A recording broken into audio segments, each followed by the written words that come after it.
Oh, hey everyone. Now here's a special treat for you all. I did not have to go to work for 1 full week. I'm still not even at work. I'm hanging out at my parents' house having a ballin' time. And I've had tons of time to write the longest poem in the whole world. It's called What's Left Behind, and that's the poem I'm going to read today. But I don't want you guys to worry. Below, somewhere on, I don't know, somewhere on the screen, there is a little button. It's just like 2 lines. They look like this. If you press that, the video will pause, and you can go and like get a snack and take a nap if you get a little bit tired, things like that. And then you just come back. That button will have magically turned into a triangle. Press the triangle and the video will start again. Did you want a little practice now? Good job, it worked. Awesome. So now I'm going to just start reading this poem. It's about unrequited love, and it's also about soap. Wish me luck. It's very long. I may mess up. What's left behind? He was in love with a woman who tried to carve her life into a bar of soap.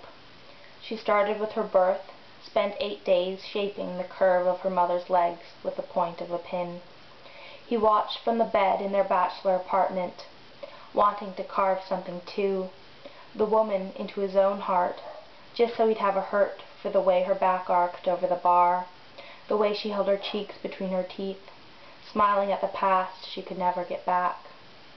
She stayed in some days, designing, she'd say, staring at the soap, shrinking in size, growing in intricacy, while he handed her the phone to call in sick to work. He'd come home those days and hear her speaking to the shapes.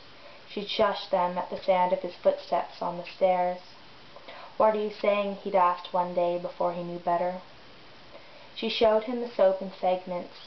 Here was her mother, here was the wolf. It was real, it all happened, she assured him, slipping the soap back into the box with the lock. And what's on the other side he wanted to know, but that was after he knew better. Instead he kissed her hair, trying to bottle the scent of her somewhere in his memory. He'd pulled away, seeing her toe poking through a hole in her sock, seeing her sadness like a train's midnight whistle, going through the town where he once was a child. The day she left, he knew she was gone before he got to the top of the stairs. She wasn't the type to leave notes, but he searched anyway, for some sign of her to prove she'd been present. It wasn't until later, after stirring around the papers on his desk, after staring at the window and down the street, as though she'd still be there, after giving up kneading slices of bread over the sink, after seeing a few of her hairs coiled in the corner.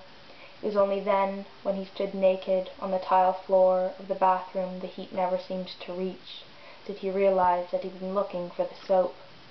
It was almost done the last time she'd showed it to him, and he thought that maybe she'd left it. But that was what he'd been wanting all along.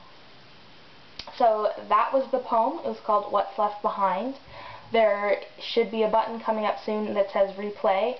You can just press that and watch this video over and over and over again if you would like. If not, thank you very much for watching.